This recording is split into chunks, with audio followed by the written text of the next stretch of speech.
अस्सलाम वालेकुम व्यूअर्स, कैसे हैं आप लोग। उम्मीद करता हूँ आप सब खैरियत से होंगे। तो व्यूअर्स, जैसे आप देख रहे हैं कि एनएमडी के बायोलॉजी जो है इसे अब हमने कंटिन्यू करना है। इसका चैप्टर नंबर 3 का टॉपिक जो है वो जेनेटिक कोड, वो हम डिस्कस करेंगे। तो स्टार्ट करते हैं जेनेटिक कोड से।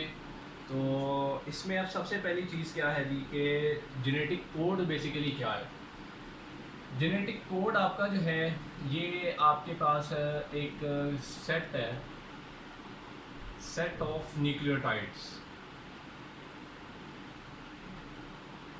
Set of nucleotides. अब आपको पता है कि अगर आप डीएनए की बात करें तो डीएनए जो है इसके अंदर आपके पास 4 बेसिस हैं, जिसमें एडेनिन है, आपके पास गुआनोसिन है, आपके पास साइटोसिन है, आपके पास थायमिन है, राइट।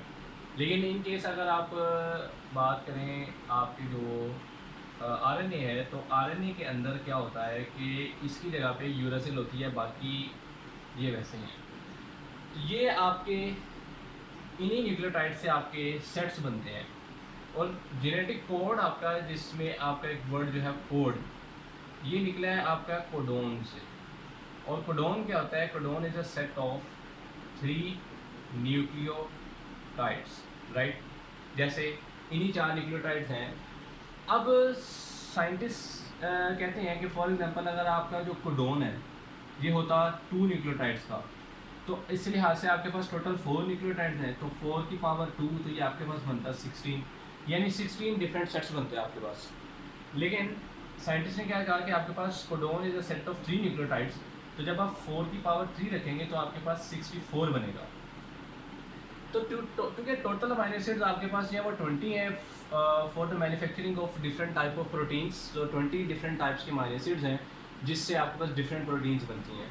तो उनके लिए ज़रूरी है कि आपके पास जो कोडोन्स हैं वो भी मल्टीपल टाइप्स के हों, डिफरेंट टाइप्स के हों। तो अगर आप सेट रखें 2 न्यूक्लियोटाइड्स का, तो आपके पास 16 कोडोन्स हैं वो जनरेट होते हैं, जो कि 20 डिफरेंट टाइप्स के अमाइनो एसिड्स के लिए फिजिबल नहीं है। तो अगर आप 3 का सेट रखें तो आपके पास 64 कोडोन्स बनेंगे, जो कि 20 टाइप्स की अमाइनो एसिड्स की फॉर्मेशन के लिए, प्रोडक्शन के लिए इनफ है। तो इसी तरह से थोड़ा सा हम आगे मूव करेंगे तो हमें पता चलेगा कि अब जैसे एक अमाइनो एसिड है, मिसाल के तौर पर हम ले लेते हैं मिथियोनिन।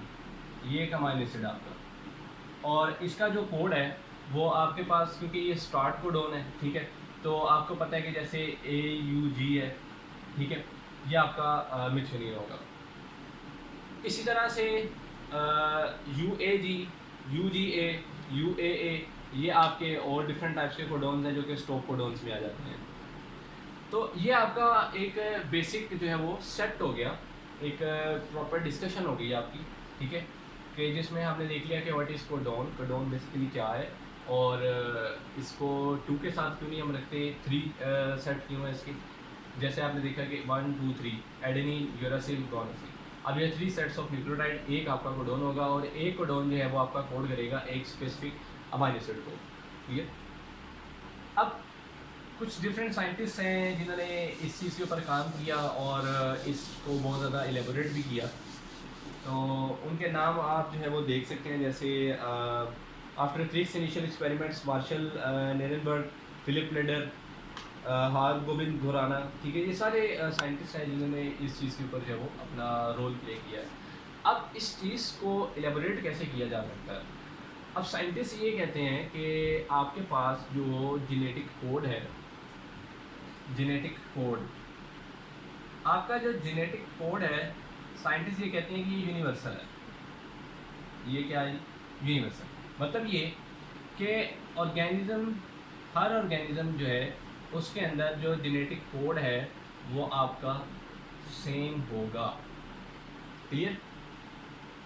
मतलब कि अगर आपके पास 2 ऑर्गेनिज्म है, तो एक ऑर्गेनिज्म में जो आपका अमाइनो एसिड्स को कोड कर रहे हैं जो सीक्वेंस, वही सीक्वेंस दूसरे ऑर्गेनिज्म में भी वैसे ही होगी। ये होता है कि आपका जेनेटिक कोड यूनिवर्सल है। लेकिन इस कॉन्सेप्ट को थोड़ा सा जब फर्दर हाईली रिसर्च परफॉर्म की गई, तो इस कॉन्सेप्ट को थोड़ा सा जब वो निगलेक्ट कर दिया गया कि ऐसा नहीं होता।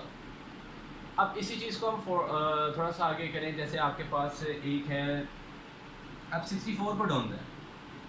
अब इन 64 कोडोन्स में से 61 कोडोन्स वो कोडोन्स हैं जो कि आपके कोडिंग सीक्वेंस रखते हैं, जो कि कोड करते हैं, ठीक है।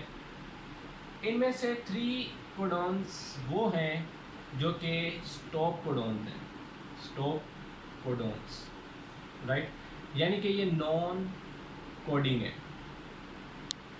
क्लियर? ये एमसीक्यू होता है इंपॉर्टेंट कि 64 में से कितने कोडिंग है और कितने नॉन कोडिंग है, ठीक है, स्टॉप कोडॉन्स कितने हैं। अब जैसे अगर आप स्टॉप कोडॉन्स की बात करें तो स्टॉप कोडॉन्स में UAA, UAG और UGA, these are the stop codons, ये आपके स्टॉप कोडॉन्स हैं।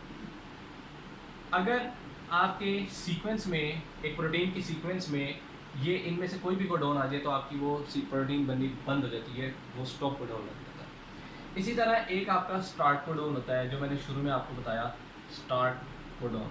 स्टार्ट कोडॉन आपका जो है वो मेथियोनिन है, मेथियोनिन, ठीक है, ओके। अब ये तो हो गया कि हमारे पास 64 टोटल कोडॉन्स हैं और जिसमें से डिस्ट्रीब्यूशन भी होगी हमारे पास, आपको स्टॉप कोडॉन्स का भी पता चल गया, स्टार्ट कोडॉन का भी पता चल गया। क्लियर? अब हमें थोड़ा सा देखना है कि आप के पास जो अमीनो एसिड्स हैं वो आपको पता है कि 20 हैं, 20 टाइप्स के डिफरेंट अमीनो एसिड्स हैं आपके पास, ठीक है, और आपके पास 64 आपके हैं कोडॉन्स, जिसमें से 61 कोडॉन्स ऐसे हैं जो कि इन 20 अमीनो एसिड्स की प्रोडक्शन में इन्वॉल्व होंगे, इनकी फॉर्मेशन में इन्वॉल्व होंगे। क्लियर? अब ये अमीनो एसिड्स डिफरेंट टाइप्स के होते हैं, ठीक है, जैसे आपके पास एक फ्लो चार्ट बना हुआ है, ठीक है, उसको आपने अच्छी तरीके से याद करना है। जैसे डिफरेंट टाइप्स के अमीनो एसिड्स हैं, अगर मैं मेंशन करना चाहूँ तो जैसे आर्जिनिन है, ठीक है, ग्लूटामेट है, ठीक है, ग्लूटामिक एसिड है, एस्पार्जिन है, एस्पार्टेट है, मेथियोनिन है,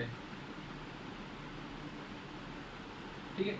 so these are some different types of amino acids. तो इसी तरह से आपके पास डिफरेंट टाइप्स के अमीनो एसिड्स होते हैं जो कि इन्हीं कोडॉन्स से आपके पास बनते हैं, और हर अमीनो एसिड जो है उसके अंदर ट्रिपलेट होता है 3 न्यूक्लियोटाइड्स का, चाहे वो हो ए हो, ठीक है, UAA हो, राइट।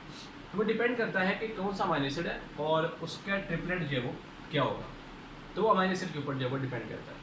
अब इस चीज़ को हम देखें तो अगर आप यूनिवर्सल कॉन्सेप्ट्स की बात करें तो यूनिवर्सल कॉन्सेप्ट्स में क्या कहा कि ऑर्गेनिज्म का जो जेनेटिक कोड है वो सेम होता है, लेकिन थोड़ा सा अगर आप देखें कि जैसे अगर मैं बात करूं, आपके पास जो एग्जांपल है माइटोकॉन्ड्रियल DNA, तो उसको जब स्टडी किया गया तो UGA कोडोन जो है वो आपका स्टॉप कोडोन है। यहाँ पर UGA UAA UAG ये आपके स्टॉप कोडोन है ना। तो अब यहाँ पर वो बात कर रहे हैं UGA की। अगर आप ह्यूमन बींग्स में देखें तो अब ऑर्गेनिज्म टू ऑर्गेनिज्म अगर आप वेरी करना चाहें तो UGA जो है आपका स्टॉप कोडोन है, राइट।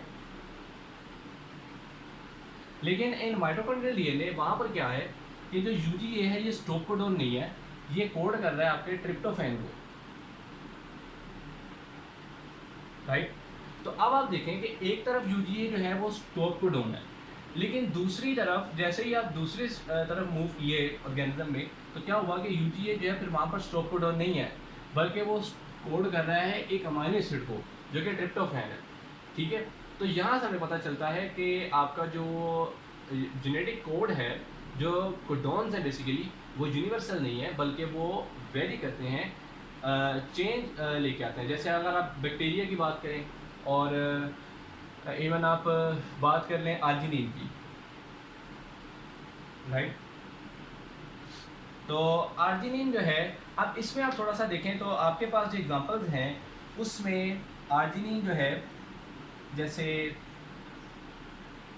और इसके अलावा जैसे एक और है AUA है, ठीक है, और AUA जो है, अब यहाँ पर जो है AUA वो आपका कोड कर रहा है मिथियोनिन को, राइट। जबकि AUA जो है वो इसको कोड नहीं करता। अगर आप कोडोन की बात करें, जो कोडोन टेबल हमने डिस्कस किया पीछे, तो ए यहाँ पर मिथ्योनिन को कोड कर रहा है। सेम इसी तरह से आपके पास ए और ए हैं, ए और ए। अब ये आपके जो है ये टर्मिनेशन है प्रोटीन सिंथेसिस के लिए, इंस्टेड ऑफ आर्जिनिन।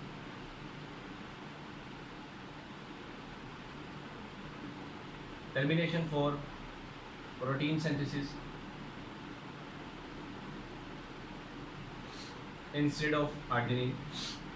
ठीक है, मतलब इसको कोड करने के बजाय वो टर्मिनेशन ऑफ प्रोटीन सिंथेसिस कर रहे हैं, जबकि ए जो है वो यहाँ पर मिथ्योनिन को कोड कर रहा है, लेकिन ये जो है ये किसके लिए है, ये आइसोल्यूसिन के लिए है।